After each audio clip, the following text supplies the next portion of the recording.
Hello friends, welcome back to my channel. और आज हम अपना जो टॉपिक है पश्चिमीकरण उसको कंप्लीट करेंगे। इससे पहले वाली वीडियो में हमने संस्कृतिकरण को जाना था।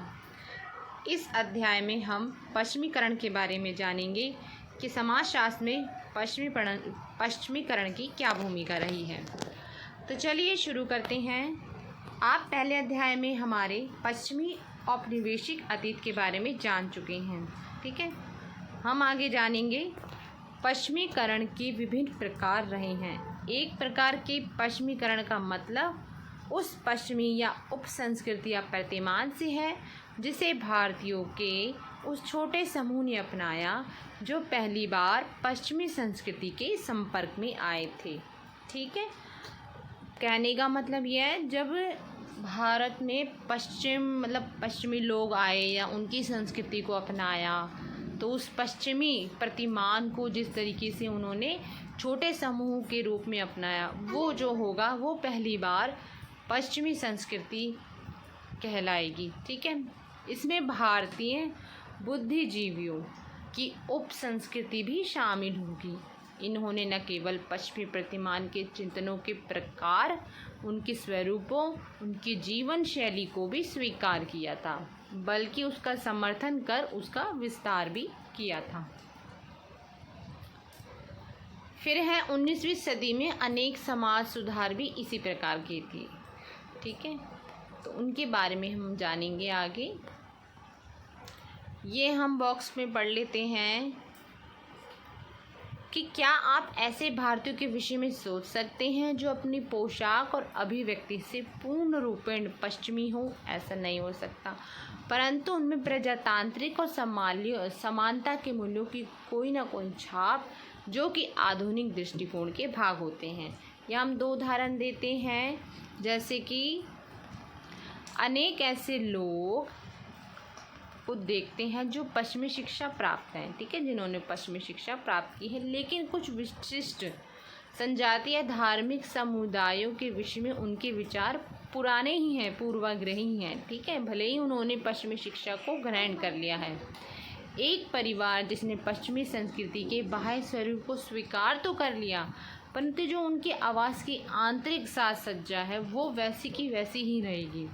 समाज में महिलाओं की भूमिका के विषय में उनके विचार अत्यंत संकीर्ण है, चाहे उन्होंने पश्चिमी शिक्षा को प्राप्त कर लिया है, जैसे बालिका भ्रूण हत्या, महिलाओं के प्रति भेदभाव की दृष्टिकोण, ये सब इस तरीके से, ठीक है। आपको यहाँ तक समझ में आ गया है तो मुझे कमेंट बॉक्स में ज़रूर लिखिए।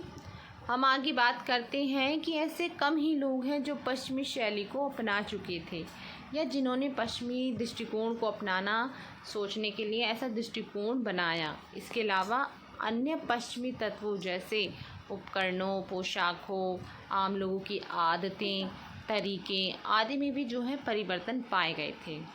हम पाते हैं कि पूरे देश में मध्य वर्ग के बड़े हिस्से के परिवारों में टेलीविज़न, फ्रिज, सोफ़ा, खाने की मेज़, उठने बैठने, कमरे में कुर्सी, ये सब आम बातें हो चुकी थी। पश्चिमीकरण में किसी प्रकार किसी संस्कृति विशेष के बाह्य तत्वों का अनुकरण की प्रवृत्ति होती है। मतलब अनुकरण होता है कॉपी करना, बाह्य संस्कृति की कॉपी करना। मतलब जैसे हम कॉपी करते, पहले क्या था, हमारे देश में बैठ के नीचे ज़मीन पे खाना खाया जाता था। फिर पश्चिमी सभ्यता आई, उसमें क्या हुआ कि टेबल पे बैठ के लोगों ने खाना शुरू कर दिया। तो इसको ही हम अनुकरण की प्रवृत्ति कहेंगे। परंतु आज आवश्यक नहीं कि प्रजातंत्र और सामाजिक समानता जैसे आधुनिक मूल्य में भी विश्वास रखते हों। जीवन शैली एवं चिंतन के अलावा भारतीय कला साहित्य पर भी पश्चिमी संस्कृति का प्रभाव पड़ा, ठीक है। अनेक ऐसे कलाकार हैं जैसे रवि वर्मा, अवनींद्रनाथ टैगोर, चंदू मेनन, बंकिम चंद्र चट्टोपाध्याय, सभी औपनिवेशिक स्थितियों के साथ अनेक प्रकार की प्रतिक्रियाएं कर रहे थे। अगले प्रश्न पर हम जो है इसके बारे में जानेंगे, जैसे रवि वर्मा जैसे कलाकार की शैली, उनकी कलात्मक विषय, पश्चिमी संस्कृति, देशज परंपराओं को उन्होंने निर्मित किया था, ठीक है। आगे हम इसके बारे में जानेंगे। यहाँ देख सकते हैं आप, यहाँ ये देखिए 1870 में जो है राजा जो रवि वर्मा थे, उन्होंने किजाके प्लाट कृष्ण मेनन के परिवार का चित्रांकन किया था। ठीक है, यह एक परिवर्तित कार्य था जो परिवर्तन के स्तर से गुजरते समय का सूचक था। इसमें द्विआयामी शैली का मिश्रण था, साथ ही पुराने ज़माने के जल मिश्रण, रंग और नई तकनीकी दृष्टिकोण भी इसमें अपनाए गए थे। ठीक है, जो तैलीय चित्र के रूप में भी व्यक्त हुआ। इनकी विशेषता है स्थानों के वितरण। ठीक है, आगे जिसमें बुजुर्गा परिवार दिखाया गया है। आश्चर्य की बात यह है कि ये पेंटिंग मातृवंशीय केरल के नायरों की है, जो कृष्णा मेनन की जाति है। उस वक्त बनाई गई थी जब वे पितृ स्थानीय एकल परिवार से ज़्यादा परिचित नहीं थे। ठीक है, आगे देखते हैं हम। इसे देखा है या अनुभव किया।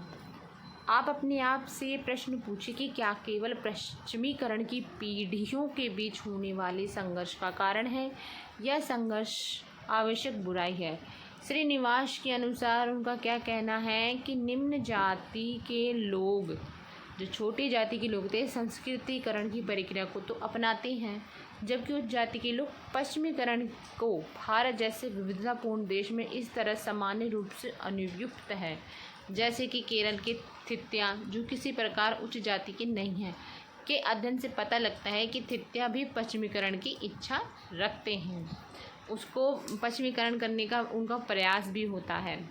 अभिजात तिथियों ने तो ब्रिटिश संस्कृति को स्वीकार भी कर लिया था। ठीक है, और ऐसी जीवन शैली को अपनाना भी शुरू कर दिया था।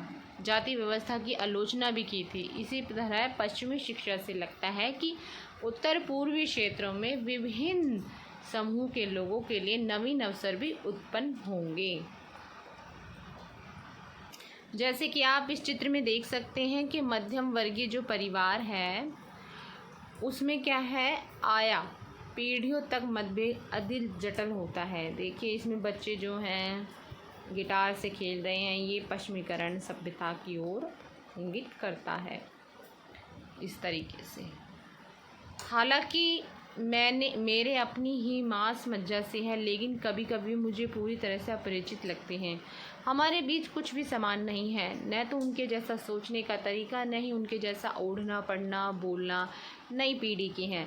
मेरे सोचने का तरीका, आजकल की पीढ़ी भी यही है, जो हमसे बुज़ुर्ग लोग हैं उनकी सोचने समझने की जो है बुद्धिमत्ता अलग है, आज के लोगों की बुद्धिमत्ता अलग है। वो जो हैं बाहर से ग्रहण करते हैं, पश्चिम में क्या होता है, आजकल लोग पश्चिमीकरण की ओर ज़्यादा आकर्षित हो रहे हैं। ठीक है, आगे पश्चिमीकरण में विवेचना करते हुए उपनिवेशवाद के प्रभाव का हवाला अवश्य देते हैं। इसके अलावा हम ये भी पाते कि हमारे समसामयिक जीवन में पश्चिमीकरण अनेक रूप में उपस्थित होता है। तो ये थी पश्चिमीकरण की अवधारणा। आपको कैसी लगी मुझे ज़रूर बताइएगा।